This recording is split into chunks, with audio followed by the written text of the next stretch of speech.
Olá pessoal, seja bem-vindo ao Física em Casa. Hoje nós vamos falar sobre tensor Leavitt-Vita, tudo bem? Trata-se de um tensor de terceira ordem, antissimétrico, cuja sua componente é representada por epsilon e jk, tudo bem? Participa de diversas operações, principalmente quando envolve um produto vetorial, certo? Então agora nós vamos falar sobre um tensor que ele já tem uma certa complexidade, porque ele possui três índices, certo? E é um tensor antissimétrico, de maneira que quando a gente inverte o I com J, por exemplo, ou J com K, certo? Você tem que mudar o sinal. Eu vou já colocar para vocês as propriedades, tá? Certo? Sobre esse tensor. Mais uma coisa que eu gostaria de destacar, que é justamente o que? O tensor Leavitt-Vita, ele participa de diversos tipos de operações que envolvem um produto vetorial, certo? E uma das coisas que a gente vai definir é justamente o que? A representação da componente do resultado de um produto vetorial entre dois vetores. Por exemplo, o vetor A com o vetor B, certo? Eu posso ter a componente do vetor gerado entre A e B, por um produto vetorial entre eles, certo? E representá-lo através do tensor Leavitt-Vita. Na verdade, através dessa componente do tensor. Tudo bem? Então vamos ver algumas propriedades no que diz respeito a esse tensor tão importante. Primeiramente, deixa eu colocar aqui propriedades do tensor Leavitt-Vita. Certo? Primeiramente, o tensor Leavitt-Vita, as componentes dele, ele assume três valores principais, certo? Vou colocar primeiramente aqui, ó, primeira propriedade. Essa componente I, J, K, ela pode ser igual a três valores. Pode ser igual a 0, certo? Pode ser igual a 0, pode ser igual a 1, ou pode ser igual a menos 1. Tudo bem? Em quais condições ele poderá assumir tais valores, certo? Ele poderá ser 0 quando I for igual a J e J for igual a K, certo? Ou a disposição deles, por exemplo, a gente pode pensar que o I pode ser igual a K, ou até mesmo o I pode ser igual a J. Ele pode assumir um dos valores, certo? Eu coloquei um exemplo aqui. Se o epsilon for 113, esse valor é igual a 0, tudo bem? Essa componente é igual a 0, certo? Se ele assumir o valor 221, é igual a 0 também. Ou seja, os índices não podem se repetir, certo? Se houver repetição, ele assume o valor igual a 0. Tudo bem? Quando é que ele assume o valor igual a 1? Quando não houver permutação em seus índices ou quando a permutação for par. Veja, para não haver permutação ou quando a permutação for par, tem que assumir uma certa disposição dos índices. Então, epsilon 1, 2, 3 é a nossa referência, certo? Se mudar epsilon 1, 2, 3, ele poderá assumir o valor 1, certo? Ou menos 1. Ele vai ser, no caso, valor igual a 1, se, no caso, não houver permutação dessa disposição dos índices, ou se houver uma permutação par, tudo bem? Eu vou colocar um outro exemplo. Por exemplo, eu posso fazer uma permutação de 2 para 1, aí depois novamente de 2 para 3. Então, veja, o epsilon, eu vou permutar uma vez, 2 para 1, certo? Então, o 2 foi no lugar do 1, certo? E agora o 1 vai no lugar do 3. Então, vou colocar 3 aqui e 1 aqui. Veja, essa disposição dos índices também assume um valor igual a 1. Por quê? Porque, no caso, a minha permutação foi par, certo? Foi uma permutação par entre os índices. Novamente, índices que estão distribuídos dessa forma aqui, tá? Então, da mesma forma, se essa disposição dos índices 1, 2, 3 não houver permutação, ele assume valor igual a 1. Da mesma forma, se a permutação for par, também irá assumir um valor igual a 1. Tudo bem? Eu vou colocar com mais detalhes esses resultados, certo? Quando é que epsilon poderá assumir valor menos 1? Quando houver uma permutação ímpar dessa disposição dos índices. Então, eu coloquei um exemplo aqui, ó. Quando 2 fica no lugar do 1 e vice-versa, eu tenho uma permutação ímpar. Uma permutação. Isso me dá menos 1, certo? Da mesma forma, posso colocar outro exemplo aqui, ó. O epsilon. Eu fiz uma permutação de 2 com 1, vice-versa. Posso fazer uma permutação de 1 com 3, certo? Aí eu tenho uma permutação par. E novamente eu posso fazer outra permutação, por exemplo, de 2 com 3. Então vou colocar o 3 aqui na frente e o 2 aqui no meio, certo? Então esse resultado aqui, ó, 3, 2, 1, é igual a menos 1. Tudo bem? Vou colocar direito aqui. Menos 1, certo? É igual a menos 1 também, certo? Por quê? Porque a minha permutação ela foi ímpar. Tudo bem? Então, de acordo com a necessidade de fazer uma permutação entre os índices do tensor Levi-Civita, ele poderá assumir valores distintos, certo? Poderá assumir 1 ou menos 1 nas permutações da disposição dos índices 1, 2, 3, tudo bem? Ou poderá assumir um valor igual a 0 se houver alguma repetição. Pode ser qualquer uma repetição dos índices. Pode ser 1, 1, 3, 1, 2, 2, 3, 3, 1. Tudo são iguais a 0. Tudo bem?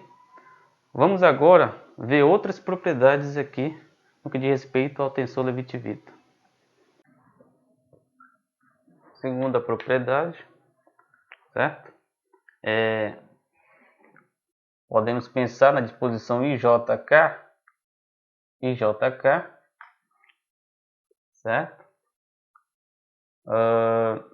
Pode ser igual, se eu fizer uma permutação, é basicamente o que nós fizemos, mas agora eu vou apresentar para você na forma de índices, tá? IJK é menos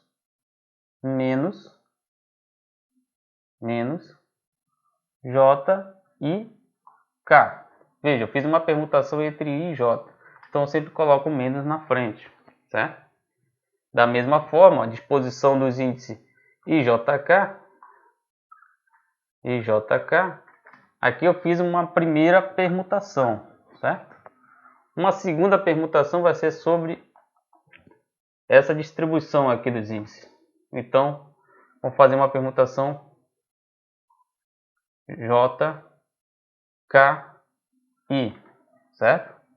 Só que já é uma segunda permutação, aqui vai ser positivo. Tudo bem? E JK, vamos fazer uma terceira permutação, né? Agora eu vou permutar com J e K. Então vou colocar menos na frente. KK, J, I. Então tem uma terceira permutação. Tudo bem? Certo? Novamente, se eu tenho aqui I, J, K, uma quarta permutação desses índices vai ser como? Eu posso fixar, por exemplo, eu já fixei J, fixar o K novamente, para ficar o quê? K, I, J. Então aqui eu vou colocar o sinal de mais, tudo bem? Certo? E uma outra permutação seria o quê? Fixei K, fixei J, eu tenho uma disposição do I, certo? Então eu posso fixar o I e permutar JK. Vai ficar KJ, certo? Eu tenho que colocar um menos na frente, que é só uma permutação em comparação a esse tensor aqui. Tudo bem? Então, tenho duas disposições para I, duas disposições para J e duas disposições para K, certo? Para cada tipo de situação, né, se houver uma primeira permutação, eu coloco menos, uma segunda já é positivo, uma terceira coloco menos, uma quarta é positivo e uma quinta é negativo, novamente. Tudo bem? Certo? Então, a gente padroniza sempre IJK ou então em valores 1, 2, 3. Certo? Tudo bem? Isso é fundamental para a gente estabelecer várias relações no que diz respeito ao tensor Levi-Civita ou que envolve o tensor Levi-Civita, né? Principalmente a componente. Terceira propriedade é o que, pessoal? O último índice, por exemplo, sendo epsilon e jk, esse índice K, certo? O índice K representa, a componente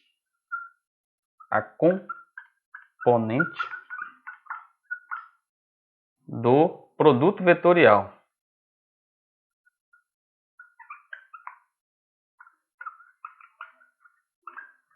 Produto vetorial, certo?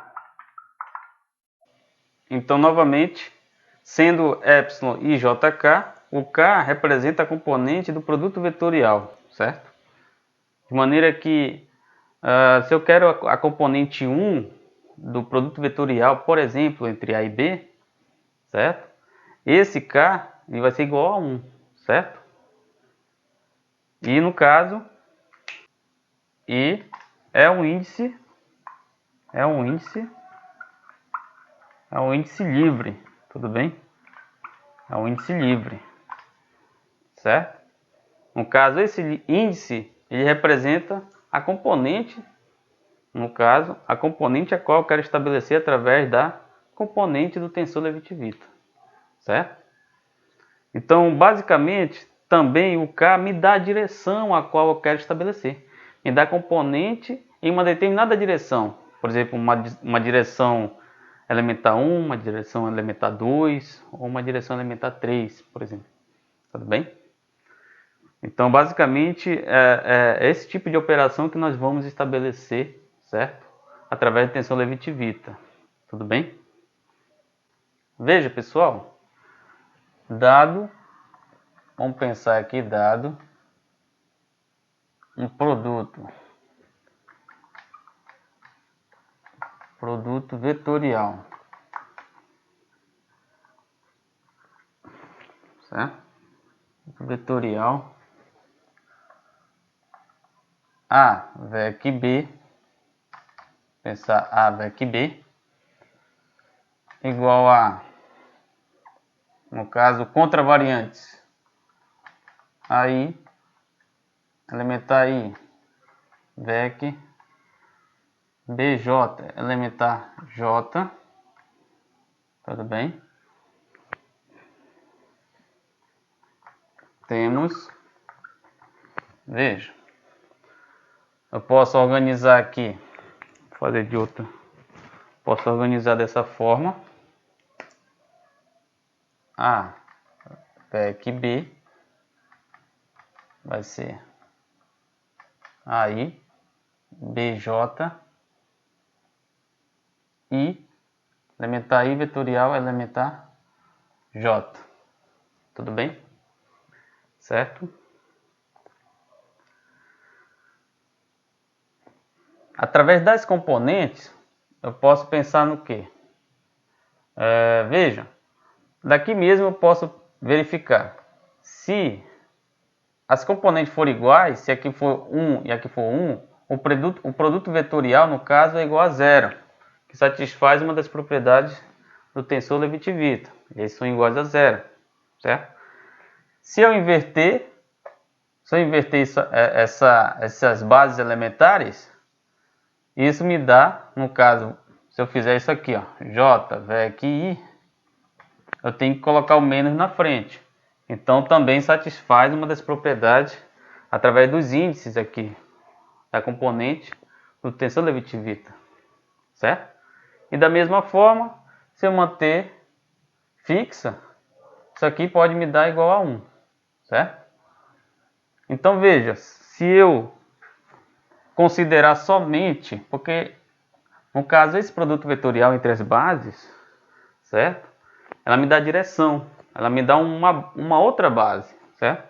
Se eu considerar só as componentes, só a componente do produto vetorial entre A e B, por exemplo, uma componente K, certo? Desse produto vetorial, necessariamente eu preciso definir uma somatória e uma direção K.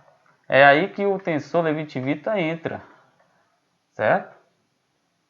De maneira que eu posso colocar o tensor aqui I, J, K para estabelecer essa componente que vai depender do valor de K, né? Por exemplo, eu quero a componente 1, o K vai ser igual a 1. Eu quero a componente 2, o K vai ser igual a 2. Eu quero a componente 3, o K vai ser igual a 3, certo? E essa disposição dos índices para estabelecer a componente do produto vetorial entre dois vetores, né, ela é muito bem satisfeita através do tensor Levi-Civita. Então, por isso que logo no início dessa gravação, no início do vídeo, eu falei para vocês, a componente do tensor Levi-Civita está muito bem relacionada com o produto vetorial entre dois vetores, certo? Ainda tem mais, pessoal, eu ainda adianto que qualquer operação que envolve o x, certo? Você pode envolver a componente do tensor Levi-Civita, certo? Por exemplo, se eu relacionar aqui o nabla com um vetor A, por exemplo. Ah, quem é o nabla? O nabla, ele é um operador, certo? Essa representação aqui, ela significa o quê? O rotacional é aplicar o rotacional sobre o vetor A, certo? Sobre o vetor A. Veja, o nabla, ele é representado pela derivação em coordenada generalizada, por exemplo, M. Aí eu tenho que gerar uma base aqui covariante M, certo? De maneira que isso é uma somatória, tudo bem? Isso aqui pode ser igual a quê? Elementar 1 derivada em x em relação a x, 1 mais elementar 2 em relação a x2 mais elementar 3 em relação à derivação x3. No caso, são coordenadas generalizadas, certo?